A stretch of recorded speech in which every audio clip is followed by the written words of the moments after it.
구원하신 예수 그리스도의 이름으로 기도하옵나이다. 아멘. 코로나로 인해서 우리가 쉽게 누리던 것을 많이 생각하게 됩니다. 예를 들어서 원래는 우리가 마스크를 쓰지 않고 편하게 호흡을 하고 편하게 활동을 하다가 이제 마스크를 쓰지 않으면 안 되는 일상이 되었죠. 저도 이렇게 걸어 다니다가 마스크를 쓰면 저는 이렇게 생각보다 호흡이 길지 않아요.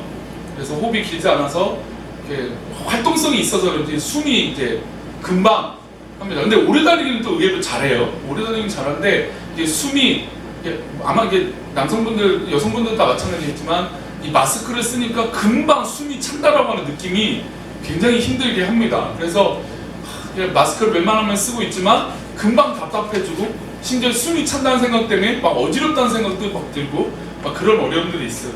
그러나 이전에는, 이 코로나 이전에는 우리가 이런 거에 대해서 생각을 했을까요? 안 했죠. 물론 호흡 기질의 환자분들은 마스크를 늘상 쓰시니까 이런 경험들을 해보셨겠지만 그렇지 않는 대부분의 분들은 이 마스크에 대한 이 적응이 아직도 힘들다. 그러니까 지금 벌써 한 달을 넘게 마스크를 썼는데도 지금도 마스크 쓰는 게 되게 불편하고 어렵다라고 말씀하시는 분들이 있습니다.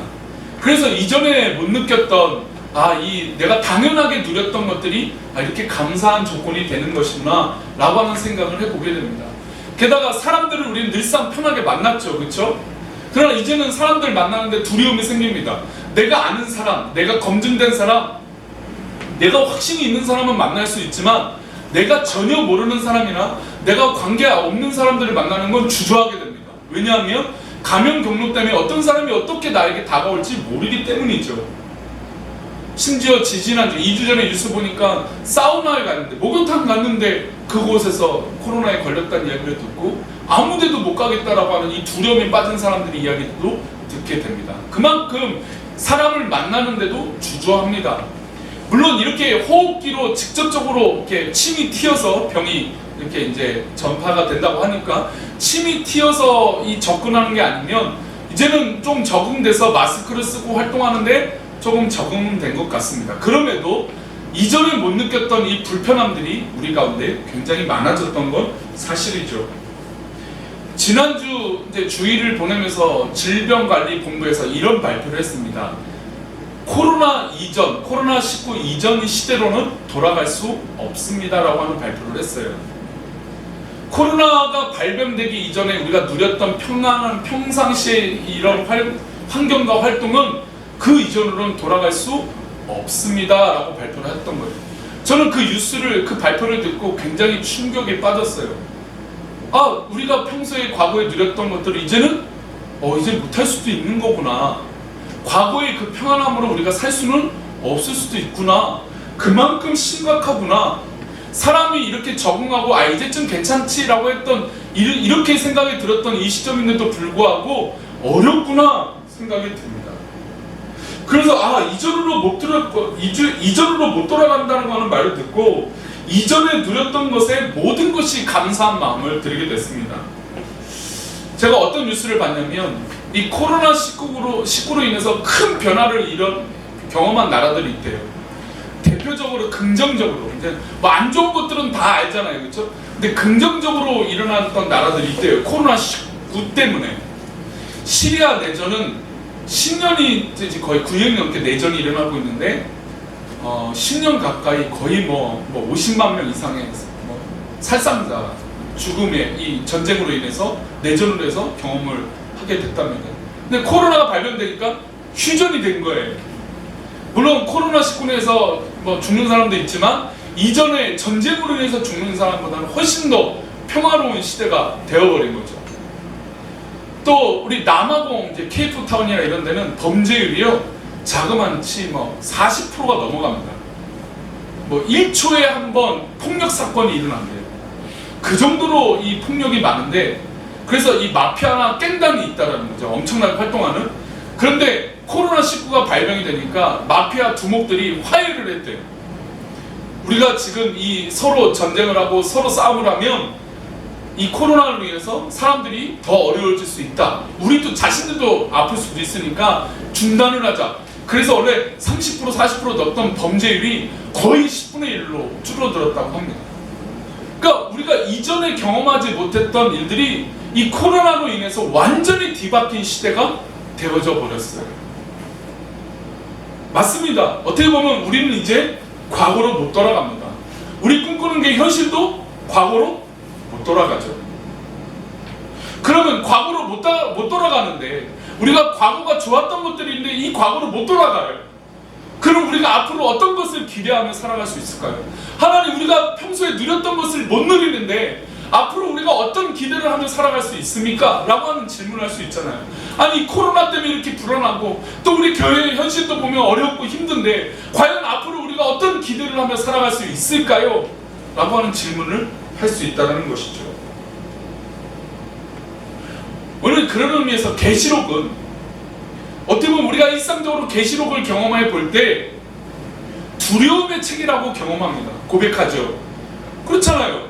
계시록의 자체가 심판에 대한, 말세에 대한 기록들이 대부분이니까 이 말세 때 일어날 심판과 이 두려움, 내가 하나님 앞에 정말 이 구원받지 못한 백성이라면 어떻게 될까?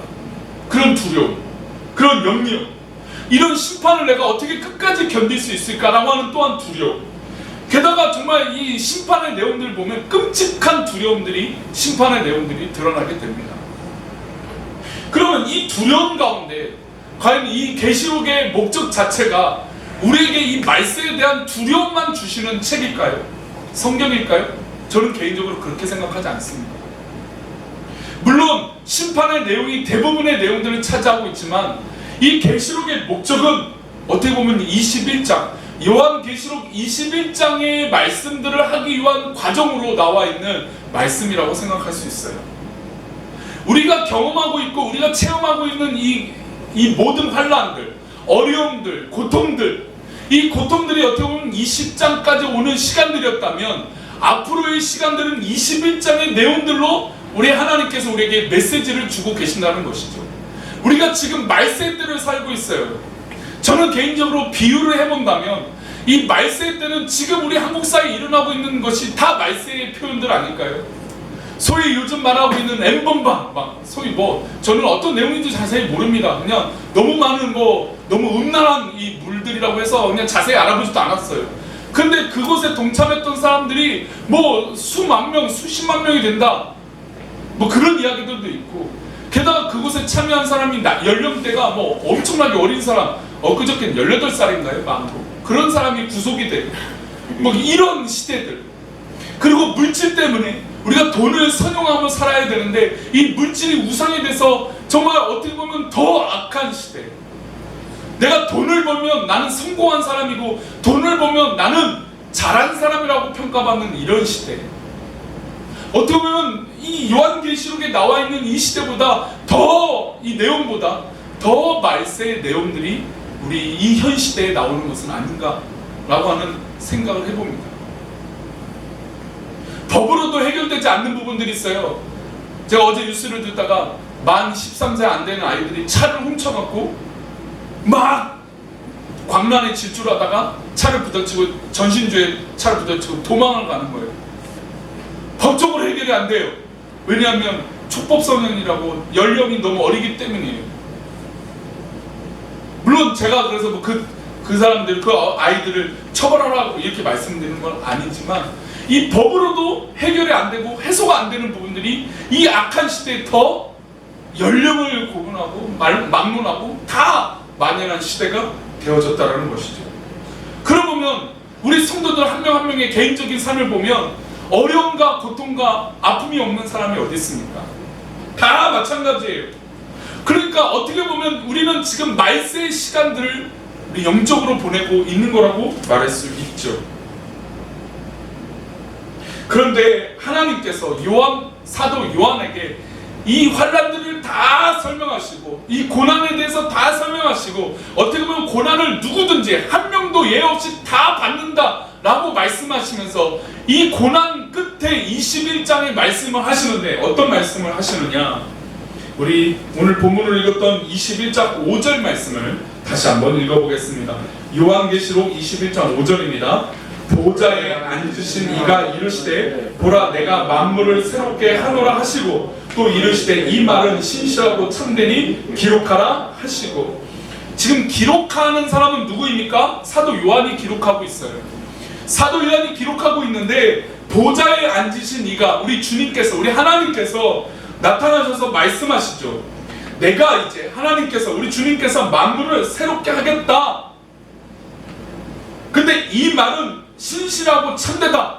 그러니까 하나님께서 자신이 하시는 말씀이 거짓이 아니고 번복되는 말이 아니라 진짜다. 지금 여태까지 환난을 받고 어려움 받고 고난 가운데 있었지만 이제는 내가 새 땅을 만들겠다, 새롭게 하겠다. 근데 이 말은 다시 확증해 주시는 거예요. 내가 이 말은 돌이키지 않을 것이다. 무조건 반드시 새 하늘과 새 땅 새롭게 하겠다라고 하는 말씀을 확증하겠다라고 신실하고 참된이라고 하는 말씀하셨어요.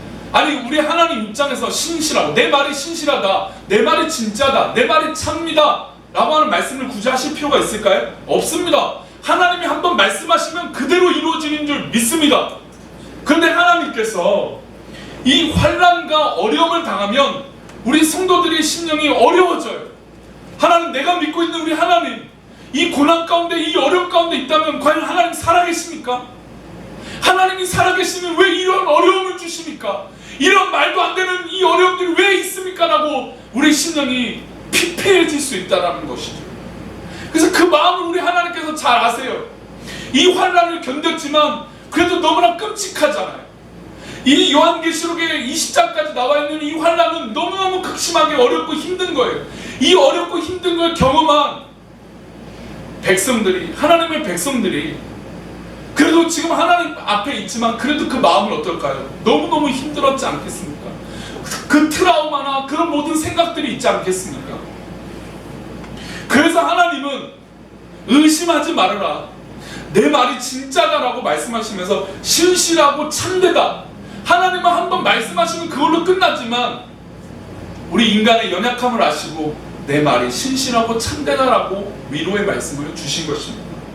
그리고 사도 요한에게 기록해라, 내가 지금 이해하는 말이 진짜니까 기록해라 라고 말씀하시면서 21장의 내용이 옵니다. 그러면 무엇을 새롭게 하십니까요? 어떤 만물을 새롭게 하실까요? 우리 계시록 21장 1절입니다. 함께 읽겠습니다. 시작. 또 내가 새 하늘과 새 땅을 보니 처음 하늘과 처음 땅이 없어졌고 바다도 다시 있지 않더라. 자, 이제 보니까 하나님께서, 우리 주님께서 새 하늘과 새 땅을 열어주세요. 처음 하늘과 처음 땅이 없어졌어요. 즉 이전으로 돌아갈 수 없는 그런 형상과 형체들, 그 이전의 하늘과 처음 땅은 없다. 이제는 새로운 새 땅과 새 하늘이 열렸다라는 것입니다.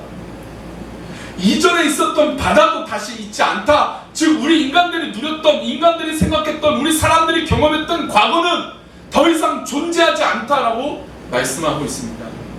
우리가 질병관리본부에서 이전 시대로는 돌아갈 수 없다라고 발표했던 것처럼 지금 이 상황도 마찬가지예요. 이전 시대는 없다. 이전 시대로는 우리는 돌아갈 수 없다라는 거죠. 그래서 2절 말씀에 어떤 새 땅이 열리는지 봅니다. 2절 말씀 읽어보겠습니다. 시작. 또 내가 봄에 거룩한 성 새 예루살렘이 하나님께로부터 하늘에서 내려오니 그 준비한 것이 신부가 남편을 위하여 단장한 것 같더라. 우리가 환난을 받고 어려움을 받고 고난이 있고 어려움이 있지만 우리 하나님께서는 새 예루살렘, 거룩한 성 새 예루살렘을 준비하고 계셨다는 것이죠. 그 환난과 고난과 어려움이 지난 후에 하나님께서 새 예루살렘을 이미 준비하고 계시는 줄 믿습니다. 우리 사랑하는 성도들 가운데 어려움이 있으십니까? 곤란과 환난이 있으십니까? 문제가 있으십니까? 그러면 이 이후에 우리 하나님께서 새 예루살렘을 준비하신 그 놀라운 은혜를 경험하시기를 축복합니다. 우리 하나님께서는 이미 거룩한 성 새 예루살렘을 준비하셨어요. 근데 이 준비한 모습을 보니까 신부가 남편을 맞이할 준비, 단정한 것처럼 준비하고 있다는 것이죠. 결혼하는 신부를 보면 우리가 그렇게 꼭 축복을 하죠. 평소에는 어떻게 관심을 가졌는지 모르지만 결혼하는 그 신부를 보면 세상에서 가장 아름답습니다, 오늘은 당신이 주인입니다 라고 말씀하죠.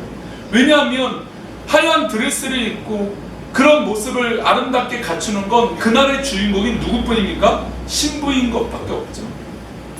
그 단정과 준비를 하는 모습처럼 하나님께서 새 예루살렘을 우리 성도들에게 준비하는 것인 줄 믿습니다.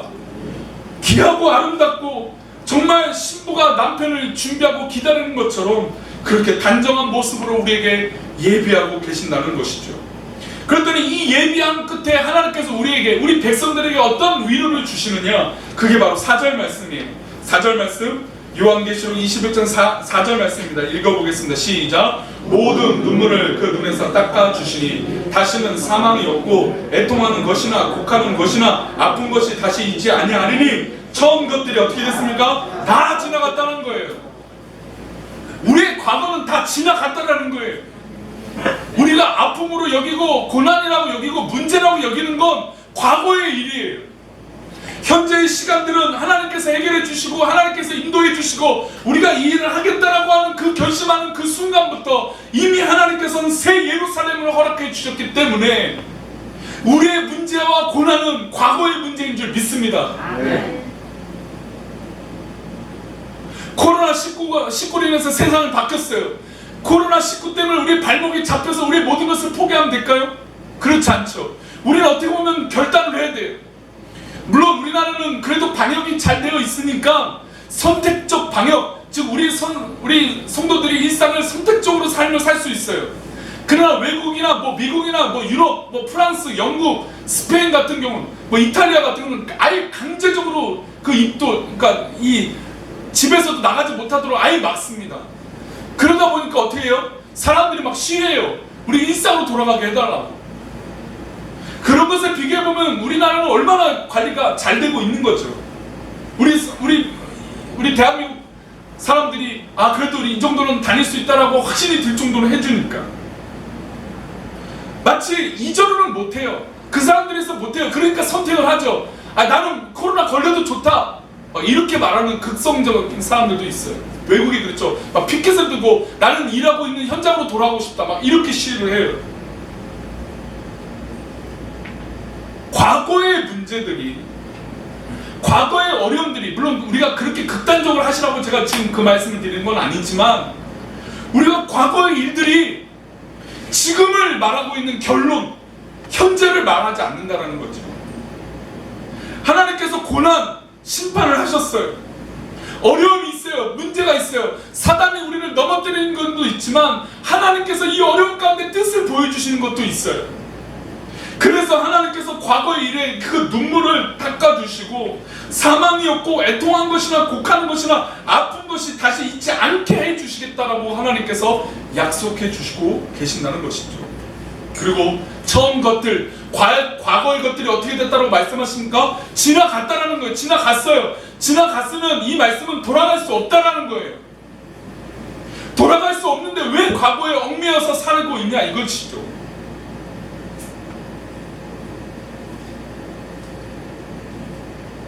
그래서 5절 말씀 가운데, 우리가 오늘 본문을 읽었던 말씀 가운데 보좌에 앉으신 이가 이르시되 보라 내가 새 만물을 새롭게 하노라 라고 선언하고 있는 것이죠. 이 만물, 새로운 예루살렘, 새로운 환경, 새로운 성령의 충만함, 이것을 이 예배 가운데 허락해 주시겠다라고 선언하고 계시면서 이 말이 신실하고 참되다. 그러니 사도 요한 너는 기록해라. 이 말이 진짜니까 너의 어려움들, 너의 고통들, 너희들의 문제들을 이 시간 다 하나님 앞에 맡겨라. 그러면 내가 눈물을 닦아주고 고통과 어려움이 다시 있지 않고 처음 것들이 지나갔던 이제 새로운 새 땅과 새 예루살렘이 우리 가운데 있을지니라라고 선포하고 계신 것이죠. 그렇다면 우리 사랑하는 성도들, 이제는 우리는 새 예루살렘과 새 시대를 맞이해야 될 줄 믿습니다. 새로운 마음이 필요해요. 우리에게 현실로도 그렇고 우리 모든 성도들 그렇고 우리의 모든 삶에서도 새로운 예루살렘이 필요합니다. 그것이 현실적인 것이든 영적인 것이든 모든 것에도 마찬가지죠. 사회적으로는 세계적으로도 마찬가지입니다. 이제 새로운 시대를 준비해야 돼요. 그래서 사회학자들은 이 코로나19 전후로 평가하면서 이 후에 있을 시대에 대해서 이야기를 합니다. 앞으로 일어날 시대는 이런 것이다. 그렇다면 우리도 그런 준비가 필요하지 않겠습니까? 그 준비는 뭘까요? 믿음의 백성들에게는 앞으로 이 시대를 준비하는, 새로운 시대를 준비하는 이 자세는 과연 무엇일까요? 그것은 바로 은혜를 삼하고 오히려 더욱더 하나님 은혜 가운데 살고자 하는 그 고백인 줄 믿습니다. 왜냐하면 히브리서 6장 6절의 말씀을 보면 다시는 돌아갈 수 없는 사람들에 대해서 이렇게 말씀하세요. 히브리서 6장 6절인데요. 함께 읽어보겠습니다. 시작. 타락한 자들은 다시 새롭게 하여 회개하여 할 수 없나니 이는 그들이 하나님의 아들을 다시 십자가에 못 박아 드러내놓고 욕되게 합니다. 타락한 자들, 선택되지 못한 자들은 다시 새롭게 회개할 수 없다라고 말씀하고 있어요. 우리가 새롭게 되고 싶다면 타락하지 말아야 돼요. 그 어려움 때문에, 그 문제 때문에 내 신앙을 저버려서는 안 된다는 것이죠. 즉 어려움 있고 과거가 지나갔는데 가장 중요한 핵심은 지금 내가 하나님 앞에 믿음으로 서 있느냐 이것이죠. 이 상황을 믿음으로 바라보고 있느냐라고 하는 하나님의 질문이 있다는 것입니다. 요한계시록 그 전에 지금 우리 안내서 보면 그 전에 말씀도 이렇게 나옵니다. 제가 읽어볼게요. 요한계시록 20장 13절입니다. 바다가 그 가운데서 죽은 자들을 내주고 또 사망과 음부도 그 가운데서 죽은 자들을 내주며 각 사람이 자기의 행위대로 심판을 받고, 즉 과거의 시간에 있었던 그 모든 것, 지금에 일어나는 그 모든 결과는 바로 우리의 행위대로 심판을 받고 보응됐다는 것입니다. 그래서 하나님은 이제 새 시대, 새 하늘과 새 땅을 주시겠다라는 것입니다. 어려움들이 지나가고 심판의 때, 이 어려운 때를 지나간 후에 새 하늘과 새 땅을 주는데 하나님 앞에 범죄한 타락한 자들이 되어서는 안 된다는 것이죠. 그래서 우리가 너무나 잘 알고 있는 새 마음을 가져야 되는 이 로마서 12장 2절 말씀은 이렇게 말합니다. 로마서 12장 2절입니다. 함께 읽겠습니다. 시작. 너희는 이 세대를 본받지 말고 오직 마음을 새롭게 함으로 변화를 받아 하나님의 선하시고 기뻐하시고 온전한 뜻이 무엇인지 분별하도록 하라. 할렐루야. 그렇습니다. 우리는 이전으로 못 따라가요. 코로나19로 인해서 이전으로 못 따라갑니다. 그러면 우리는 실제적으로, 영적으로나 실제적인 삶으로 새롭게 되어져야 돼요. 이 새롭게 되어진다는 것은 어디에 있습니까? 온전하신 하나님의 뜻이 어디에 있는지 분별하고 깨닫는 데 있다는 것이죠. 그러니 요즘 시간이 남습니까? 좀 나의 개인적인 시간이 많아지십니까? 그러면 그때 더 기도하라는 것이죠. 하나님의 뜻이 무엇인지 깨달으면, 아, 이 시간이 나에게 이래서 필요하구나, 아, 이래서 이 고통의 뜻이 있구나, 이 문제에는 그래서 하나님의 계획이 있는 것이구나, 이 어려움이 지나면 하나님의 새 하늘과 새 땅과 새 예루살렘을 주시는 것이구나. 그러나 이 과정이 없으면 그 어려움과 트라우마에서 벗어날 이유가 없어요. 벗어나기 어려워요. 사랑하는 성도님들, 어려움이 있다면 어려울 때일수록 이 세대를 본받지 말고 오직 마음을 성령의 충만함으로 새롭게 되시기를 축복합니다. 그래서 하나님의 온전하신 뜻을 더 깨달으시기를 축복합니다. 그래서 이런 마음이 필요해요. 우리 사무엘상 11장 14절 말씀입니다. 읽어봅니다. 시작. 사무엘이 백성에게 이르되 오라, 우리가 길갈로 가서 나라를 새롭게 하자. 비록 우리가 과거로 돌아갈 수 없는 현실이지만, 그렇다고 과거에 얽매여서 우리 모든 것을 포기해서는 안 돼요. 이제는 우리는 새롭게 해야 됩니다. 영적으로도 새롭게 되고 성령으로 새롭게 되고 우리 성도의 삶도 새롭게 되시기를 축복합니다. 비록 어려움이라고 하는 이 어려움이라고 하는 단어는 이전부터 지금도 동일하게 있지만, 하나님의 뜻을 깨닫고 새롭게 하겠다라고 결심하는 그 순간 성령께서 그 어려움은 더 이상 어려움이 되지 않게 인도하여 주실 줄 믿습니다. 그게 바로 하나님의 새롭게 하심이에요. 그래서 우리 사랑하는 성도들, 다윗이 고백했던 이 사모함이 우리 가운데 있기를 소망합니다. 시편 51편 10절입니다. 함께 읽겠습니다. 하나님이여, 내 속에 정한 마음을 창조하시고 내 안에 정직한 힘을 새롭게 하소서. 할렐루야. 다윗이 이 고백을 하는 장면에서 다윗은 어떤 사람이었습니까? 우리아의 아내 밧세바를 범하고 나단 선지자를 통해서 당신이 그 사람이다 라고 하는 책망을 받고 하나님 앞에 회개한 이후에 고백했던 고백이에요. 어려워요. 자신의 입장에서는 어려워요. 큰 문제예요. 하나님이 나를 칠까봐, 하나님께서 나를 심판할까봐. 그런데 다윗은 고백합니다. 내 속에 정한 마음을 창조하시고 내 안에 정직한 영을 새롭게 하소서. 지금 우리에게 필요한 건 바로 성령으로 말미암아 새롭게 되어지는 것인 줄 믿습니다. 우리 사랑하는 성도들에게 필요한 건 건강하고 잘되고 돈도 벌고 여러 가지도 우선되겠지만 그것보다 더 소중한 건 성령으로 말미암아 우리 성도들이 새롭게 창조되어지는 것인 줄 믿습니다. 믿음이 새롭게 되시기를 축복합니다. 우리 성도들의 환경이 새롭게 되어지기를 축복합니다. 생각이 새롭게 되어지기를 축복합니다. 발걸음이 새롭게 되시기를 축복합니다. 우리의 관계도 새롭게 되고 우리의 모든 것이 하나님 앞에 새롭게 되어지시기를 축복합니다. 말씀을 맺겠습니다. 이전으로 돌아갈 수는 없어요. 그러나 우리가 믿음으로 서 있다면 이전보다 더 앞날이 기대가 되고 그 기대 가운데 하나님께서 그 기대 가운데 어떻게 역사하실 것인가, 어떻게 우리 교회를 정말 복된 교회고 좋은 교회로, 좋은 목사로, 좋은 우리 장로님으로, 우리 권사님들로, 성도님으로, 안수일사님으로 어떻게 하나님께서 우리를 만들어 가실까 라고 하는 이 기대로 새롭게 되어지시기를 축복합니다. 그러니 지금 이 순간에 우리 성도님들 기도하시기를 축복합니다. 내가 뭐 하지? 내가 왜 이러고 있지? 내가 왜 아픔이 있지? 내가 왜 괴로움이 있지? 왜 과거에는 그런 일들이 있었지? 그 순간에 오히려 하나님 앞에 기도하심으로 성령으로 새롭게 되시기를 축복합니다. 바로 새하늘과 새 땅은 그래야 열리는 것이에요. 하나님, 나를 새롭게 하여 주옵소서. 성령의 충만함으로 내 믿음을 새롭게 하여 주옵소서. 내 생각을 새롭게 하여 주시고 내 환경과 내 판단을 새롭게 하여 주시옵소서. 그런 사모함 가운데 정말로 진짜로 참말로 참되니 신실하다라고 우리 하나님 말씀하신 것처럼 정말 새 하늘과 새 땅과 새로운 만물의 역사가, 새로운 심령의 역사가 우리 사랑하는 성도들 가운데 있기를 축복합니다. 기도하겠습니다. 전능하신 하나님, 우리 사랑하는 성도들을 지켜주시고 인도하여 주셔서